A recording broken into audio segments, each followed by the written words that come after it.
This episode of the Creep Street Podcast is brought to you by Martini Coffee Roasters. You know, people always look at me weird when I say I start off every morning with a big old martini. But then I set them straight, and I tell them I'm talking about Martini Coffee Roasters coffee. A delicious coffee made by the Martini family. They roast their coffee using a traditional method of sight and sound to roast those little babies to perfection. And they also sell green coffee beans for those home roasters out there. And right now, fans of the Creep Street Podcast can get 20% off their entire order by using the code CREEPSTREET at martinicoffee.com. Once again, for 20% off your order, use the code CREEPSTREET at martinicoffee.com. Martini Coffee Roasters, the perfect coffee to keep you creeps caffeinated.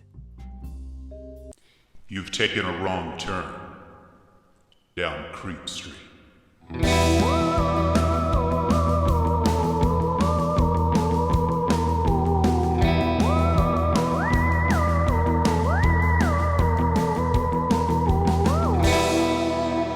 Citizens of the Milky Way, this is Dylan Hackworth. This is Maureen Bogey. And this is Creep Street. Of course, up top, follow us on Facebook and Instagram at Creep Street Podcast, Twitter at Creep Street Pod. We also have a TikTok. On our Facebook, we have a forum called Citizens of the Milky Way, where everyone is welcome to join and share stories, post memes, whatever. We like to interact with our audience there. And of course, if once a week is not enough for you, just go to patreon.com/creepstreetpodcast for all sorts of goodies. Just want to blow through the opening housekeeping so we can get to our story today. Maureen, you've prepared something pretty cool for us. Yeah, it's kind of it's something a little different. It's something a little different for the squad today. Absolutely. It is, has a touch of true crime, a touch of cult. It's a weird one today. It's odd. What are we talking about, Maureen? Today we are talking about the strange world of James Arthur Ray.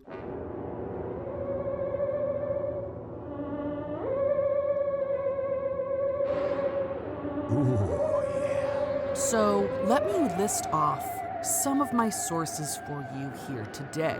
One is a fabulous documentary called Enlighten Us that was made by CNN. Then we have Piers Morgan, an interview from Piers Morgan on CNN, CBS News, a bunch of different news clips from there. Then we have some articles, one called The Death Dealer by Matt Stroud at The Verge. Then we have My Daughter Died at the Hands of Oprah's New Age Guru. Why Is She Silent? By Nick Shager at The Daily Beast. All right. Sounds like we are in for a strange one. Yeah, I mean, this really goes to show that a lot of these self-help groups or self-help books or gurus or whatever you want to call it can be rough. Yeah, for sure. So James Arthur Ray is a guy that has crazy name time. You know what I mean? Oh, during the course of my research, I called him Joseph Allen Greer, David Allen Greer. I know, two entirely different people. James Earl Jones and Mary Higgins Clark. What? Yes, absolutely. Three vastly different people than James Arthur Ray. Mm-hmm. But James Arthur Ray is the man of the hour. So James Arthur Ray was born in Honolulu, Hawaii on November 22nd, 1957. I didn't know that. Hawaii. Yeah, but his father was in the Navy, so that's why they lived there. And it was soon after he was born that his family moved to Iowa and then to Tulsa, Oklahoma. Okay. And it was there that his father became a Protestant minister at the Red Fork Church of God in downtown Tulsa. Okay. And his family was very devout, very strict. Especially his mom apparently really kind of had the hammer of the law. Laid down the law, huh? Laid down the law, God's law. Whoa. And they were very, strict, adhering to everything. And according to James Arthur Ray, they were pretty poor. Okay. You know, some people that, you know, have popped up since then have said that maybe he really wasn't quite as poor as he has led on. Oh, okay. All right. But he didn't like that his dad didn't make a lot of money being a Protestant minister. He didn't like that. Right. And Wasn't enough for James Arthur Ray. right. And he later on said that here's what I know. It's a sin to be poor. That's what James Arthur Ray said. And that goes very much against It's, Christianity. Not the usual teachings that you're told. Yeah.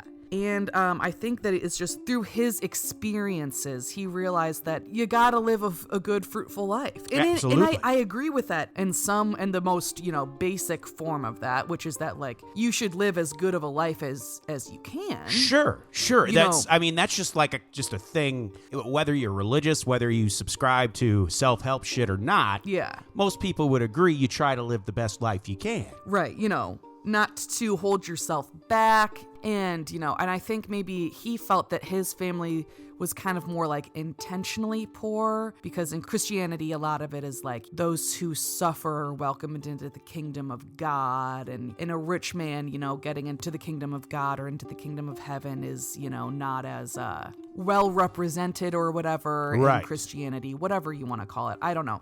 So I don't think it's a sin to be poor. Of course obviously, not, but I'm right. just saying I understand on the base level what he means, but you know, whatever. But that was later on that he said that about that it's a sin to be poor. Okay, we were jumping ahead a little bit. Let's jump back into a little bit more of his origin story. So, you know, it grew up poor in Oklahoma, and as he got older, he, you know, got his associate's degree, and at the age of 26, he got married. But he said he got married out of guilt and shame because he had sex for the first time. Oh, boy. And he was like, I gotta make the best out of this situation as I can. Make good on the deal. I put my P in, now I gotta put a ring on it. That's right. Okay. Surprise, surprise, the marriage didn't last long. Of course. Only about 2 years. But this didn't deter him from his own personal growth. It was during the early 1990s that he became a trainer at the AT&T School of Business in Atlanta, Georgia. So he's just like training people to work for AT&T. Right. And Ray said that he was a little different than the other trainers. You know, he had Welcome to the Jungle playing when his peeps came in. Right. Classic. We love it.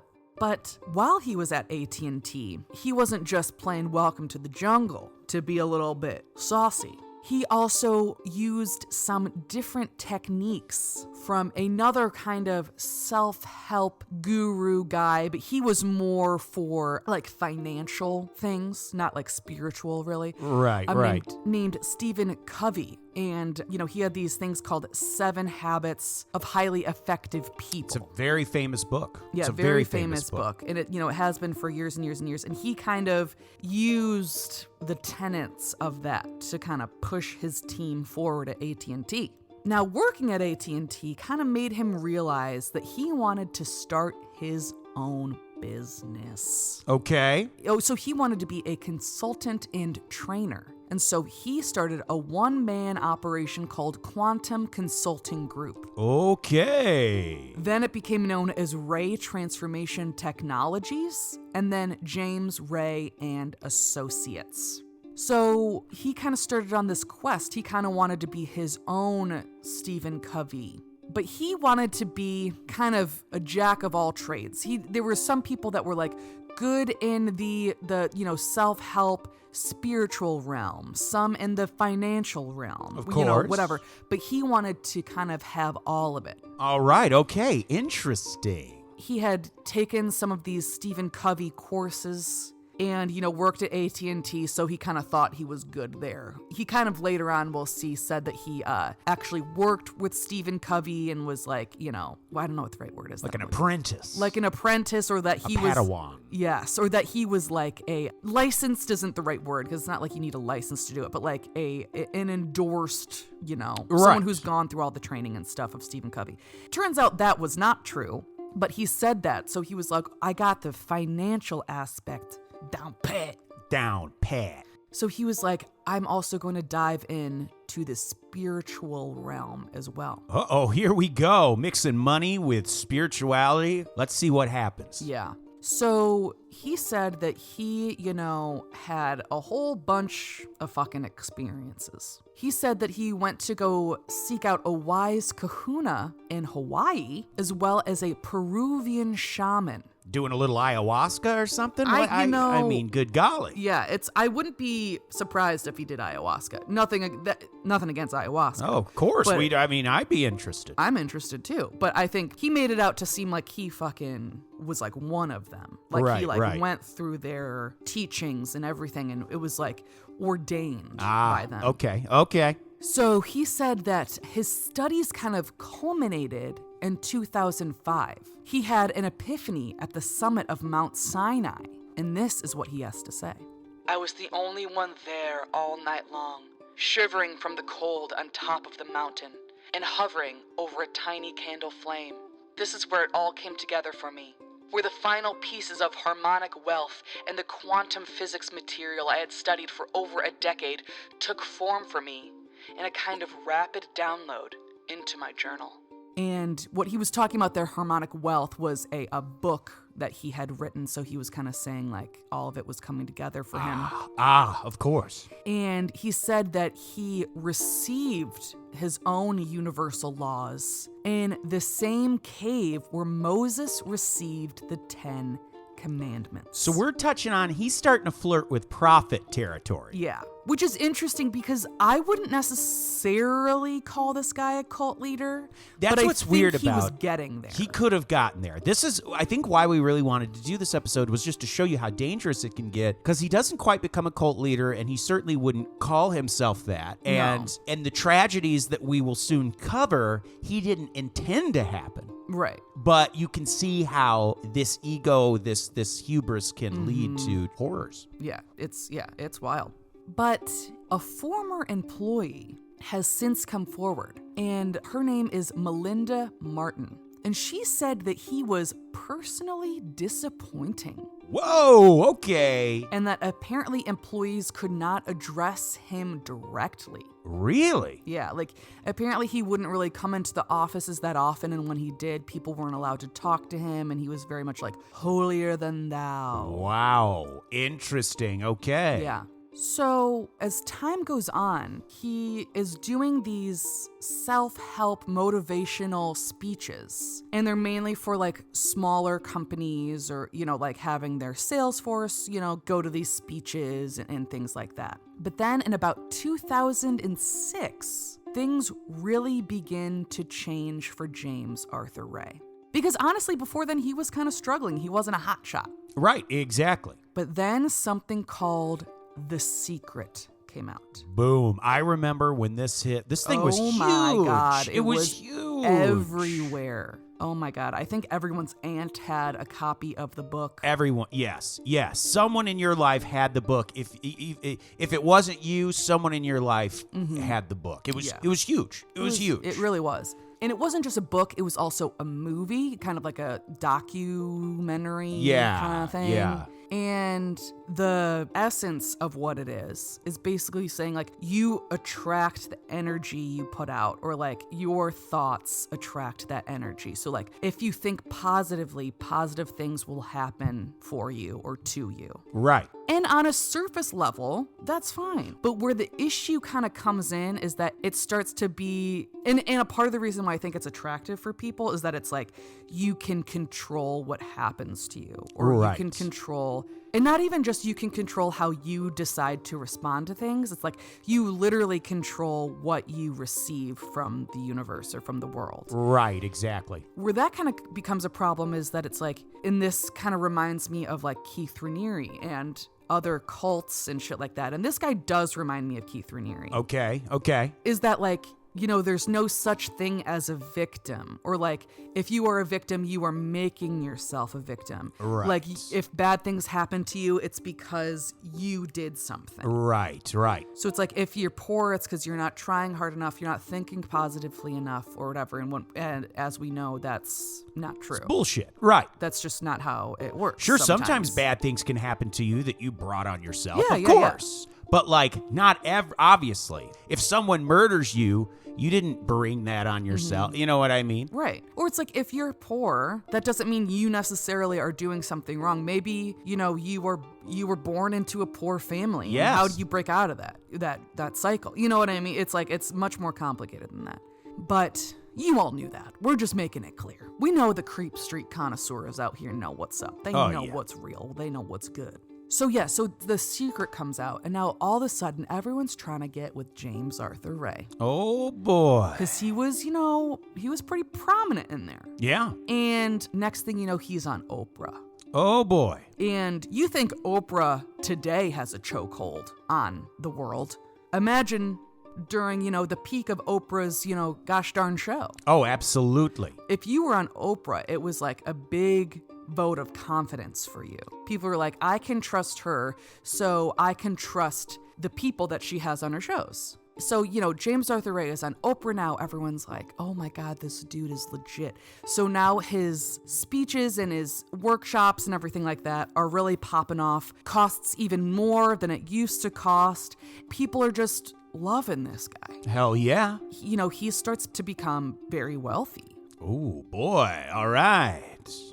And there you have it. Okay. So he has a bunch of followers at this point, and this is where it starts to kind of maybe start verging on cult territory. Okay, all right. Where there was never like a religious aspect per se. It was definitely more kind of like spiritual rather than religious. Okay. And it wasn't like that James Arthur Ray was thought to be like God or to be like literally a prophet, but it was kind of head in that way. And also it was just like everyone was listening so intently to what he had to say and he couldn't be wrong. Exactly, kind right. of thing where it's like, I mean, we're flirting with cult territory. Definitely.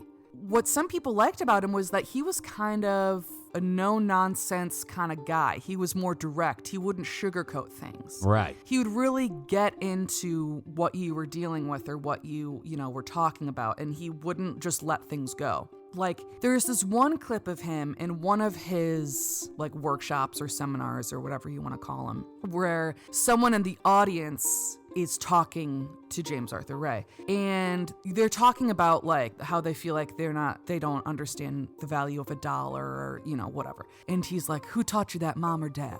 It's already like getting off topic from what the person wanted to talk about. Right. The person is like, I have been poor my whole life and I want to like not be poor anymore. Right. And he is like, who taught you that? Your mom or your dad? And he's like, mom, probably. And he's like, was your mom alive? And then the guy goes, no, she passed away 2 years ago. And then he just pauses for a second. And then James Ray goes, your mom's still alive?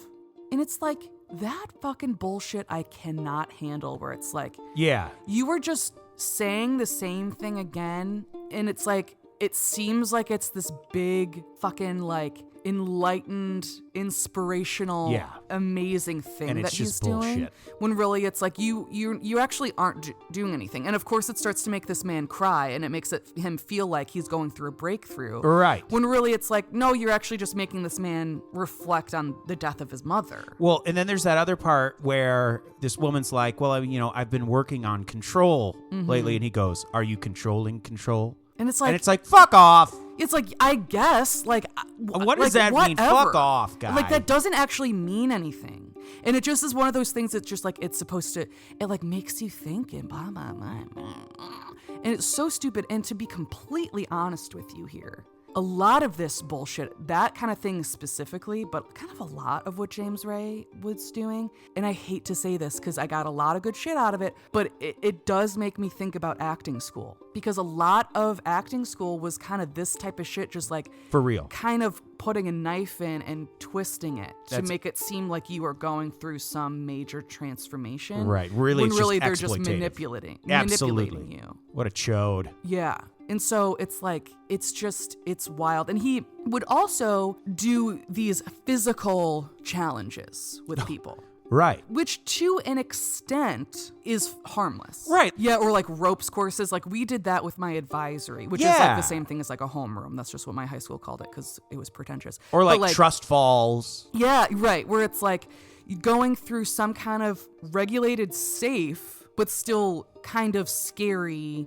physical challenge can, one, make you work better together, like as a team, or make you realize that you are capable of more than you thought you were, kind of thing. Like, right. That's fine. But it's like he kind of took it to another level and kind of like always did that shit and made it seem like it were these like big breakthroughs for people, like breaking boards. Yeah. Where it's like, that doesn't really, if you're trying to get more financially independent or whatever, breaking a fucking board Ain't gonna do shit. isn't really it. Or walking on hot coals. Like, Yeah. come on, Michael Scott. Like, this is... I literally wrote that. I said Michael Scott. I was like, this man kind of is low-key Michael Scott. He kind of is Michael Scott. Yeah. Yes, he's like a combination of like Keith Raniere and Michael Scott. Absolutely. And he also would do this thing where like he would have people bend rebar with just their throats. It's so stupid. Where it's like, what are we learning from fucking this? Yeah.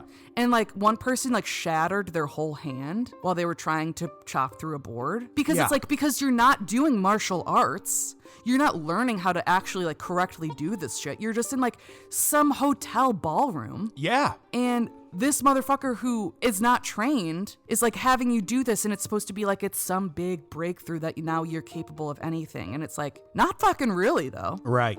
And something that I'm very curious about, and something that I haven't like fully learned, so if you guys know, please reach out to us at creepstreetpodcast@gmail.com, is like, did he kind of like create these things? Like, did he design these challenges, these physical challenges, or did he like, was that like an outside hire where he like hired someone to like design these challenges? I don't really know. I think it's probably a little bit of both. Well, I would assume the ropes courses, you would almost have to find a place, like a facility, right? Right. I mean, I would think so, but it's like, it's just kind of hard to tell. He's just fucking insane. So 2009 comes along, and he's kind of at the top of his game. Yes. People are loving him. The Secret's been out for a few years. He's doing well. Yeah, he's doing very well. He's on top. He's at his peak right now. Yeah. And started to do these things, these like workshops that were multiple days long. And very expensive. And very expensive, making you think of NXIVM probably. Absolutely. Thinking of V-Week. Mm-hmm. There was, I believe it was a 5-day course. Oh, yeah. That already sounds NXIVM. And it was $10,000. Wow. For 5 fucking days. Jesus God. It's insane. And there was a lot of weird shit there. It was a lot of fasting, sleep deprivation, staying out in the desert for 36 hours with no food, no water, doing like this hyperventilative breathing where you like breathe in and out very quickly for like 2 hours, and people start hallucinating and screaming and crying and going through all this shit. And they also, while they were at this 5-day course, they did this like made up game about death that was apparently inspired by the movie The Last Samurai, where James like wore these white robes and was God. Jeez. And everyone else just like was angels of death, and they like laid on the ground. Okay. Now we're getting fucking goofy. Now we're getting cult weird shit. Yeah. This is where it's leading us to the incident. Of course. This was on October 8th, 2009, and it was during this 5-day, which cost $10,000, that people came back from this fast in the desert. They were able to come back to their cabins, take a shower, and then they were able to eat. Okay. But it was a vegetarian meal, and they weren't supposed to eat a lot because James Arthur Ray told them they were about to get into a sweat lodge. Uh-oh. Yeah. And so people didn't know that they were signing up for a sweat lodge, but they did. And, you know, people spent, like I said, $10,000 gosh dang dollars on this thing. So they're like gonna do it. Right. You know what I mean? It's like, they're like, I spent all this money. And also, they also really want this spiritual, financial, personal transformation. Of course. And this man that they trust, that Oprah trusts, that people seem to trust, is saying that this is a part of it. This is the beginning of your new person. This is a rebirth. Right. So people are like, okay, we're going to do it. You know, James Ray told them that this is going to be intense, that it's going to be a lot. Oh, yeah. Just suppose for a moment that I could put you into a situation where you have nothing, apparently. You have no resources, apparently. You have no one to assist you, apparently. And yet, you not only survive, but you thrive. He said, "You're not going to die. You might think you are, but you are not going to die." So he's prepping these people to get ready to feel like they are dying. Yeah. But then to not listen to their own bodies because he's saying, listen, you're not gonna die. What a douche. I mean, it's almost like fucking waterboarding someone. Yeah. Where it's like you're simulating dying, but you're telling them they're not gonna die. But of course you're gonna think you're dying, so you're gonna try to get out of it. Yeah, it's bizarre. But these people aren't being, held down physically. So just with the trust that all these people have in him, that is like the shackles holding them down, or the people holding them down. Right. Is like this mental thing where he's saying, you're not gonna die, you can trust me, but you're gonna think you're gonna fucking die. Wow. Now, I obviously don't know a ton about sweat lodges. Neither do I. I mean, I'm sure there are similar things in, other cultures around the world, but here, at least, it is very much a Native American practice. Right, okay. And just the concept of a sweat lodge is, I believe, Native American intellectual property. Oh, wow, okay. So white people aren't even supposed to be doing this shit unless if they get, express permission. Right. From a shaman or an elder. Right. Or someone that is very well trained in this. Right. And of course, we're not talking about a sauna or a steam room. Yes, like a straight up sweat lodge. And so it just makes this guy look even douchier. Yeah. It's just, oh my God. But the thing is, a lot of the people that were there, I think they thought he did get that express permission. Right. Or they just assumed he did. Because he made it seem like well, first of all, he said that he was, inducted into this Peruvian tribe. Yeah, not true. Which is not true. It takes, 10 years, apparently, for that to happen. And he was there for, 4 days or some shit like that. Wow. So anyway, I'm mentioning this because I don't know exactly everything there is to know about sweat lodges. But from my understanding, I think the temperatures get up to 120, 140 degrees in there or something like that. Oh my God. Insanity. Apparently this one, James Arthur Ray's, got to 200 degrees. No. Yes, Fahrenheit. No. Yeah. Oh. But it's not, we'll never know for sure how hot it was in there because no one had a fucking thermometer. Oh my God. Yeah. And every round, because they would close the tarp down, the door down, so that it kept out any light and any oxygen. Ugh. So whenever the door or the tarp was lifted open, they brought in more and more hot rocks. Oh, God. And it's you're supposed to stop doing that at a certain point. And also apparently in these sweat lodges, I think it's 5 to 10 people or something in there. They had over 60. Gee, this is so stupid. It's so fucking stupid. And we're not calling the people that did this stupid. Yes, of course. Because they didn't know better. James Arthur Ray stupid, yes. James Arthur Ray did know better or should have known better. What a dummy. What a dummy. Yeah, I mean, if you pay $10,000 for something, you think okay, this is legit. Yeah, of course. But it was not. And also the self-help industry, which is an $11 billion a year industry, is completely unregulated. Right. But people don't know that. Yeah. So they start this sweat lodge session, and immediately it's an issue. People are completely losing it, screaming, crying, thrashing around, or just passing out. God. And there's one person who ran out of there at the end of one of the rounds, was just saying, I don't want to die. I don't want to die. Oh, boy. One person fell into the pit in the center with the hot rocks. No, I didn't know about that. And it burned off all of the skin on their arm, and it was hanging off of their arm. Oh. And same with the leg too, apparently. And they left the lodge at that point because it was the end of the session or the round, and then they went back in. Jesus God. After that. I mean, these rocks are I don't even know how fucking hot they are. Oh, I'm sure. But I mean, they are scalding hot Scorching, rocks. yeah, of course. I mean, it's hotter than falling on your fucking stove. Yeah. But the thing was that once the door was closed, you could not leave the fucking lodge until the next round started, or the next round or whatever. Oh, God. He said that it was sacrilegious to leave when the door was closed. What a fucker. Yeah, I mean, totally. And someone told him that there were people that weren't breathing in the lodge. Yeah. And he said, the door has been closed. We'll deal at that at the end of this round. What a chode. Yeah. What a chode.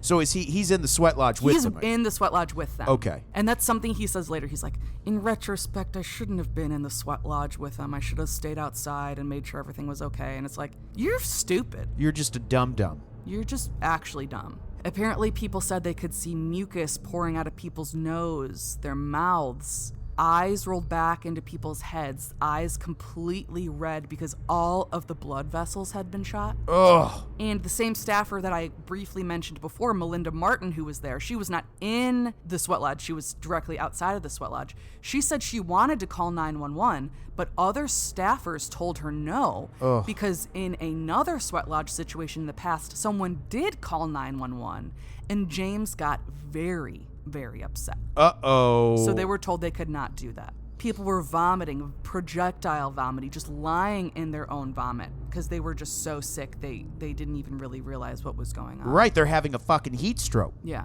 Apparently one guy told James, I died and came back to life. And James just like gave him a high five and was like, hell yeah, dude, that's what it's all about. What a chode. Yeah. Then at some point, someone or multiple people were like, fuck it, we're calling 911. Like, people are actually not breathing. You're right. Like, people are actively dying now. Like, this is serious. And apparently, James saw CPR being administered to people and just didn't do anything, didn't try to help, just kind of sat there drinking water. Oh, God. 19 people were taken to the hospital. 2 people died, Kirby Brown and James Shore. They were pronounced dead at the hospital. Right. And Liz Newman died about 9 days later of organ failure. Oh, my God. So 3 people died from this. What a piece of shit. But as soon as everything really started hitting the fan at the sweat lodge, he just leaves. He leaves. He leaves. He doesn't like wait around to talk to police or whatever. He like goes back to his hotel room, like takes a shower, eats dinner, whatever. I guess he had a note on his door saying that he was like meditating. Oh my God, what a chode. And then the police finally like get in there to talk to him and they're like, you realize that we're investigating this as a homicide. And he's like, what? You have to hear the clip of him going, what? But, you know, soon after that, he kind of just leaves town. He goes back to California. This was in Sedona, Arizona, or near Sedona, Arizona. Right. Then he leaves to go back to California. And I guess the next day, the staffer, Melinda, she calls the James Arthur Ray place, the offices, to try to get some more information. And she calls from the hospital because she's with all these people at the hospital. Right. And the secretary on the phone answers the phone saying, it's an outstanding day at James Ray International. How can I help you? And she's like, no, it's not an outstanding day at James Ray International. Wow. And the person says, why? Just because a few people took ill in the sweat lodge? And it's like, so I don't know if this person that's all she was told. Right, probably, yeah. Yeah, and so she like didn't know that some people were like dying or dead. Because I mean, it was so bad there that first responders thought it was a mass suicide. Right, they thought it was like some sort of a cult ceremony. Yeah, and they were like, no, this was just a sweat lodge gone wrong. Like no one was intending to die. And wow. they truly thought it was a mass suicide. One of the women who died, Kirby Brown, her parents, her family in particular, have been very vocal about this whole situation. This is what Kirby's mom, Virginia, had to say. She was cooked to death. That's how she died. This beautiful woman who was drunk on life and had friends all over. And then another quote, she said, Kirby didn't do spiritual warrior because she thought she was joining a cult. In the traditional sense of a cult, this was not a cult. However, there was a leader who was using the tactics that are often used in a cult to create suggestibility. Yes. And then people have given their power away before they even realize that's happened. Some of the people who were there might not even believe that they actually did that. But you can't have rational decision-making after a lot of sensory deprivation and the kinds of things he was doing with the people throughout the week. Wow. Yep. Yes. Spot on. Virginia, Kirby's mother, is a therapist, so she knows what's up. Something that's crazy is that this wasn't even the first sweat lodge situation that caused problems. Oh my God. In 2005, there was a man named Daniel Fancuch, and he turned irrational and violent after spending almost 4 hours in a sweat lodge. Oh boy. Was this a James Arthur Ray thing? Yes. Okay. Yes. He was confused and had symptoms of heat stroke. James Ray refused to call 911, but the people who owned this camp called Angel Valley did call 911, and James Ray was very upset about that. Oh man. Daniel, this man, he received IV fluids for hours, and then he believed he had an out-of-body experience and never fully returned. Oh my God. So he was kind of like troubled for the rest of his life. For the rest of his life. He previously had a 6-figure income. Then he became unemployed, unmarried, and homeless. Oh my God. He said, when asked if Ray knew, how dangerous the sweat lodge could be, Daniel said, "He clearly knew afterwards. He told me that his ego got in the way and he needed to sit down and learn from this." Oh boy. Yeah. Fuck you, James Ray. Yeah. Now, there was another 2-day seminar that was a few months before the situation in this sweat lodge situation that we're talking about, where the 3 people passed away. And during this 2-day seminar, James Ray instructed his participants, to pretend they were homeless. And it wasn't long until after that one of his attendees, Colleen Conaway, jumped to her death from a 4th-floor shopping mall. Oh my God. And apparently she didn't have any ID on her because she was told to give her ID up and all of this stuff to truly be homeless. So she was just like a Jane Doe for a long time until James Ray and Associates, or whatever it's called at this time, faxed over her ID to the authorities. Oh my God. Yeah. Now, on the day of Kirby Brown's funeral, James Arthur Ray was conducting another seminar. He didn't go to Kirby's funeral, didn't, talk to her family, nothing like that. He was just conducting another seminar. Right. It was for the World Health Society. And a woman named Connie Joy was in attendance, and she said that James Arthur Ray told people to dance to the Black Eyed Peas as a way to shake loose the sadness. Okay. Apparently, he was on stage when he found out that Liz Newman, the 3rd woman who died, the one who died, not on the day of the tragedy, he found out about that on stage, and according to Connie Joy, he showed no emotion whatsoever. Oh. So, after a trial, James Ray was found guilty of negligent homicide. Right. And he was sentenced to just 2 years in prison.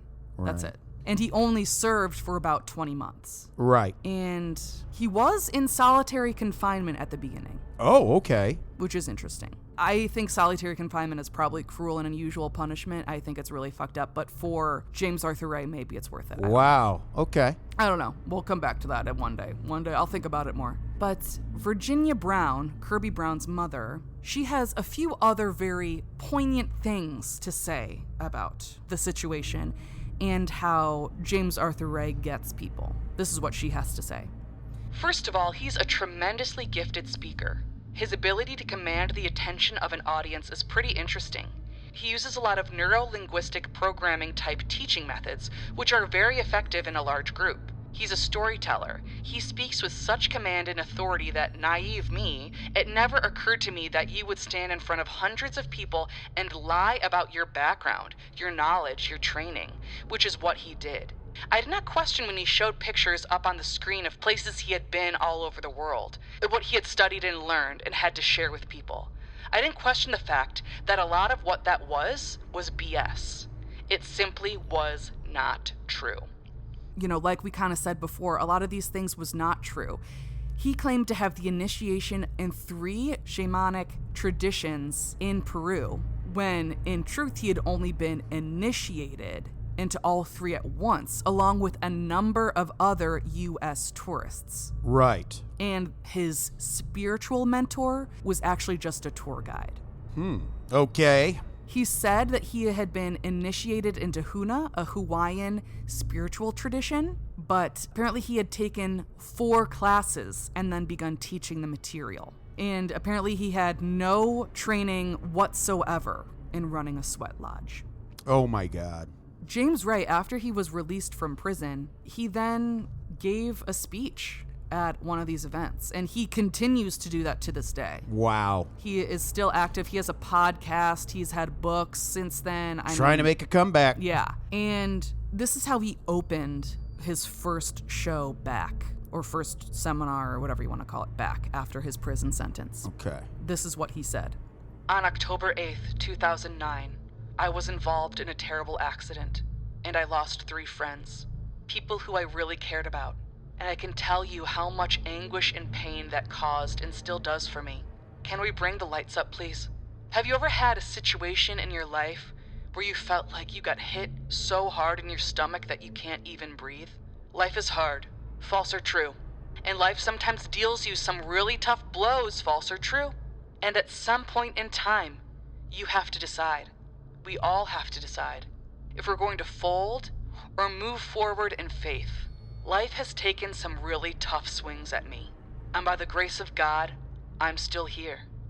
I'm still here. And then he got a standing ovation. Wow. Never took responsibility for what he did, just said that it was a terrible thing that happened to him. Right. And then later on, he had this to say. It had to happen, because it was the only way I could experience and learn and grow through the things that I've done. You come out of a situation like this and you're either bitter and angry, or you're more awake and grateful. And I choose awake and grateful. And I choose to see it as a test of character, and a test through fire. And I think I did okay. Wow, what a chode. So yeah, he believes that this had to happen, that this was something that had to happen so that he could grow and that he could get to the next level in his own personal development, rather than it being a terrible accident. I don't think he meant to kill anyone.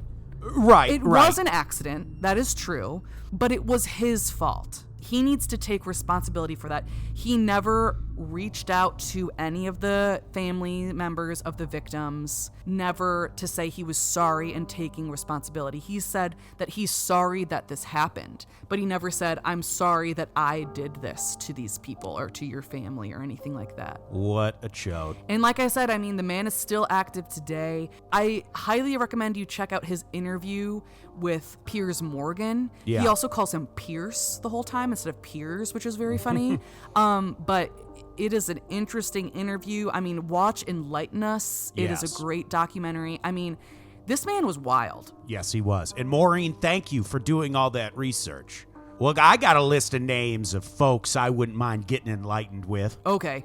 Folks, give it up for our top-tier Patreon subscribers. Of course, the Dream James Watkins, the Finished Face Via Lundqvist, the Madman Marcus Hall, the Vivacious Vicky McHugh, the Tenacious Teresa Hackworth, the Heartbreak Kid Chris Hackworth, the oh-so-suave Sean Richardson, the British Bonebreaker Bex Martin, the Notorious Nicholas Barker, the Terrifying Taylor Lashmet, the Count of Cool Cameron Corliss, the Archduke of Attitude Adam Archer, the Sinister Sam Kiker, the Nightmare of New Zealand Noeline Vivilli, the Loathsome Johnny Love, the Carnivorous Kevin Bogey, the Killer Stud Carl Staub, the Firestarter Heather Carter, the Conqueror Christopher Damian Damaris, the Awfully Awesome Annie, the Murderous Maggie Leach, the Sir of Sexy Sam Hackworth, the Evil Elizabeth Riley, Lauren Hellfire, Hernandez Lopez, the Maniacal Laura Maynard, the Vicious Karen Van Buren, the Arch Nemesis Aaron Bird, the Sadistic Sergio Castillo, the Rapscallion Ryan Crum, the Beast Benjamin Huang, the Devilish Christu Seth, the Psycho Sam, the Electric Emily Zhang, the Ghoulish Good Hankum, the Renegade Corey Ramos, the Crazed Carlos, the Antagonist Andrew Park, the Monstrous Michaela Schur, the Witchy Wonder J.P. Weimer, and the Freaky Ben Forsyth.